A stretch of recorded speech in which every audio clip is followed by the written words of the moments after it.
நாங்கள் இப்போ சீராய்வு மனு தான் போட்டிருக்கோம். அது 2 விஷயத்துக்காக போட்டிருக்கோம். திமுக பிளவுபடுத்துதா? திமுக கண்ணோட்டம் வேறு, சுப்ரீம் கோர்ட் கண்ணோட்டம் வேறு. நாங்கள் உள்ஒதுக்கீடு எதிர்க்கவில்லை. மீண்டும் மீண்டும் சொல்கின்றேன், தலைவர் சொன்னபடி சொல்கின்றேன். மறுசீராய்வு மனு என்பது அங்கே உள்குத்து குத்திருக்கான். என்ன குத்திருக்கான்? ஆர்எஸ்எஸ் அதை ஆதரிச்சால, பிஜேபி ஆதரிச்சால, கொடுத்தாங்க.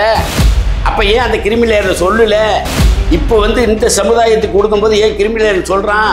அதாவது தந்தை பெரியார் சொல்கிறார், பாப்பா நமக்கு நல்லது செய்கிறான்னு சொன்னால் அங்கே பார்லிமெண்ட்டில் எடுத்து இங்கே எத்தனை ஐஏஎஸ் ஆஃபீஸரு பிற்படுத்தப்பட்டவர்கள் தாழ்த்தப்பட்டவர்கள் இருக்காங்கன்னு சொல்லுங்க.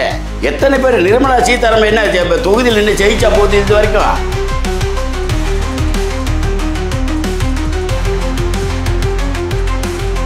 மீடியா மிக்ஸ் நேயர்களுக்கு வணக்கம். இன்று நம்மோடு இணைந்திருப்பவர் விடுதலை சிறுத்தைகள் கட்சியின் கோவை மண்டல செயலாளர் அண்ணன் கலையரசன் அவர்கள். அவர்களோடு நிறைய நம்ம பேசலாம். அண்ணன் வணக்கம். அண்ணன் வணக்கம். வணக்கம். மது ஒழிப்பு மாநாட்டோட ஒருங்கிணைப்பாளராக இருக்கீங்க, மிகச் சிறப்பு. வாழ்த்துக்கள் அண்ணா. நன்றி. நன்றி. எப்படி இருக்கீங்க? நல்லா இருக்கேன். நல்லா இருக்கேன். கட்சி பணிகள்லாம் எப்படி போகுது? நல்லா இப்போ சிறப்பாக போயிட்டு இருக்கு. சிறப்பாக. ஆனால் உங்கள்கிட்ட ஒரு கேள்வி. இப்போ உள் ஒதுக்கீடு விவகாரம் மிக பெரிய அளவில் போய்கிட்டு இருக்குது. இதில் சுப்ரீம் கோர்ட்டில் நீங்கள் எதற்காக மறுசீராய்வு மனு தாக்கல் செஞ்சீங்க? அதை எதிர்க்கீங்களா ஆதரிக்கீங்களா? எங்கள் தலைவர் எழுச்சி தமிழர் திருமாவளவன் அவர்கள் தெளிவாக இந்த பிரச்சனை வந்ததுலேருந்து, சுப்ரீம் கோர்ட்டில் உள் ஒதுக்கீடு செல்லும் என்ற தீர்ப்பை கொடுத்ததிலிருந்து அவர் சொல்கின்றார், நாங்கள் உள் ஒதுக்கீடை எதிர்க்கவில்லை, ஒதுக்கீடை எதிர்க்கவில்லை, இதை எதிர்த்து நாங்கள் அப்பீல் செய்யவில்லை, மேல்முறையீடு செய்யவில்லை என்று சொல்கின்றார். நாங்கள் இப்போ சீராய்வு மனு தான் போட்டிருக்கோம். அது 2 விஷயத்துக்காக போட்டிருக்கோம். என்ன விஷயம்னா, ஒன்று அந்த கிரிமிலேயர் அப்படிங்கிற ஒரு கருத்தை உள்குத்த சுப்ரீம் கோர்ட் நீதிபதிகள் செஞ்சுருக்காங்க. இன்னொன்று சப்கேட்டரிகேஷன் அப்படின்னு சொல்கிறோம். அதாவது இந்த மக்களை பிளவுபடுத்தி வைப்பது, அப்படியே வைப்பது. திமுக பிளவுபடுத்துதா? உங்களை பிளவுபடுத்துதா?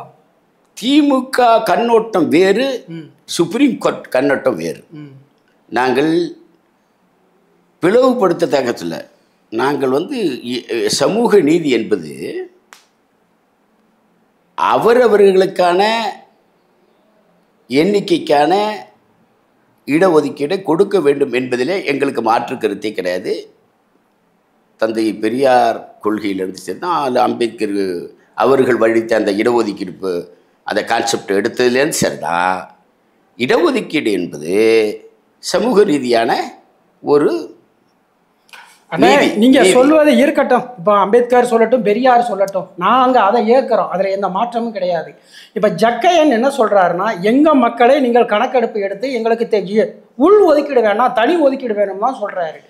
ஆனால் திமுகவில் இருக்கிற இந்த நாகை திருவள்ளுவன் போன்றவர்கள் தான் அதை ஆதரிக்கிறாங்க. திருமாவளவன் ஐயா அவருடைய நிலைப்பாடு என்ன, அதை நீங்க சொல்லுங்க. நாங்கள் உள் ஒதுக்கீடு எதிர்க்கவில்லை. மீண்டும் மீண்டும் சொல்கின்றேன், தலைவர் சொன்னபடி சொல்கின்றேன். உள் ஒதுக்கீடையும் நாங்கள் எதிர்க்கவில்லை, தனி ஒதுக்கீடையும் நாங்கள் எதிர்க்கவில்லை. அப்ப எதற்காக இந்த மறுசீராய்வு மனு? அதான் நம்மளுடைய மறுசீராய்வு மனு என்பது அங்கே உள்குத்து குத்திருக்கான். என்ன குத்திருக்கான்? கிரிமினேயர் அப்படின்னு கொண்டு வந்திருக்கான். ஏற்கனவே சமூகத்தால் பின்தங்கியவர்கள், பொருளாதாரத்தால் பின்தங்கியவர்கள், சமூகத்தால் உயர்ந்தவர்களுக்கு 10% இடஒதுக்கீடு கொடுத்தால மத்திய அரசு, மோடி அரசு, பார்ப்பன அரசு கொடுத்தான்ல. ஆர்எஸ்எஸ் அதை ஆதரிச்சால, பிஜேபி ஆதரிச்சால, கொடுத்தாங்க. அப்போ ஏன் அந்த கிரிமினல் சொல்லல? இப்போ இந்த சமுதாயத்துக்கு கொடுக்கும்போது ஏன் கிரிமினல் சொல்கிறான்? அப்போ இவன் என்னன்னு கேட்டால், இன்றைக்கி உள்ள சமுதாயம் படிச்சுட்டு வேலைக்கு ஒரு முறை போனால் அடுத்த முறை அவனுக்கு வேறு யாரும் குடும்பத்தில் யாரும் வேலைக்கு போகக்கூடாது அப்படிங்கிற அந்த அணையை ஏன் போடுறான்? ஒரு சமுதாயம் இப்போ தான் முதல் தலைமுறை படிச்சுட்டு வர்றான். முதல் தலைமுறை படிச்சுட்டு வர்றவனுக்கு நீங்கள் அந்த கேட்டை போடுற, அங்கே போய் கிரிமினேயர் அப்படின்னு ஒரு கேட்டை எதுக்கு போடுற? நீ சொல்லி 10% கொடுத்துருக்கணும், சொல்லியிருக்கணும்ல. இதில் உள்குத்துங்கிறோம் நாங்கள். இதுதான், அதாவது தந்தை பெரியார் சொல்கிறார், பாப்பான் நமக்கு நல்லது செய்கிறான்னு சொன்னால் அங்கே ஏதோ உள்குத்து இருக்குன்னு அர்த்தம். உச்சி நீதிமன்றம் அல்ல, உச்சி குடிமை மன்றம்னு அன்னைக்கே சொல்லியிருக்காரு அவர். சரிங்களா? அன்னைக்கே சொல்லியிருக்காரு. இன்றைக்கும் அதான் நடக்குது. நீங்கள் அங்கே பார்லிமெண்ட்டில் எடுத்துங்க, எத்தனை ஐஏஎஸ் ஆஃபீஸரு பிற்படுத்தப்பட்டவர்கள் தாழ்த்தப்பட்டவர்கள் இருக்காங்கன்னு சொல்லுங்க. வெளியுறவு செயலாளர்கள் எத்தனை பேர் தாழ்த்தப்பட்டவர்கள் இருக்காங்க, பிற்படுத்தப்பட்டவர்கள் இருக்கான்னு சொல்லுங்க. எத்தனை பேர் நிர்மலா சீதாராமன் என்ன தொகுதியில் நின்று ஜெயிச்சா போகுது இது வரைக்கும்? இப்போங்க ஐயா, இப்போ பிரச்சனை என்ன அப்படின்னு சொன்னால், இப்போ திமுக அரசு இருக்குது, அதில் நீங்கள் கூட்டணியும் வைக்கிறீங்க, அங்கம் வைக்கிறீங்க, இங்கே நெருக்கமாக இருக்கீங்க, எதனாலும் போய் உடனே ஒரு ஆதரவு தெரிவிக்கீங்க. அப்படிங்கிற பட்சத்தில் இந்த குடிவாரி கணக்கெடுப்பு எடுத்து, சாதிவாரி கணக்கெடுப்பு எடுத்து அவர்களுக்கான அந்த இடஒதுக்கீடை கொடுக்கறதுல இந்த திமுகவுக்கு என்ன குறைபாடு வந்துட போகுது சொல்லுங்க?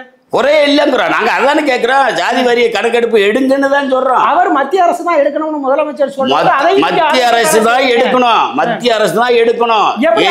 எஸ்சி பீகார் அரசு எப்படி மாநில அரசு அது எடுத்து கோர்ட்டில் நிற்குதுங்க. இது வந்து எஸ்சி எஸ்டி அமைப்பு என்பது நாடு முழுவதும் இருக்கக்கூடிய அன்டச்சபிலிட்டி பீப்புள். புரட்சியாளர் அம்பேத்கர் இல்லாத அறிவா? புரட்சியாளர் அம்பேத்கர் இருக்கிற அறிவா? அவர் சொன்னார், கற்பி கிளர்ச்சி செய் ஒன்று சேர்ந்து சொன்னார். எதுக்கு சொன்னார்? இந்த மக்கள் ஒருங்கிணைந்து இருந்தால் தான் நம்ம ஆதிக்கவாதிகளை எதிர்க்க முடியும்னு சொன்னார். அதை விட்டு நீங்கள் வந்து திருமாவளவன் இப்படி பேசிட்டார், திருமாவளவன் சீராய்வு மனு போட்டார். அவர் பலமுறை எங்கே பார்த்தாலும் அதுக்காக தான் பதில் சொல்கிறாரு. ஏற்றுக்க மாட்டீங்களே. வேதனையாக இருக்குது, ரொம்ப வேதனையாக இருக்குது.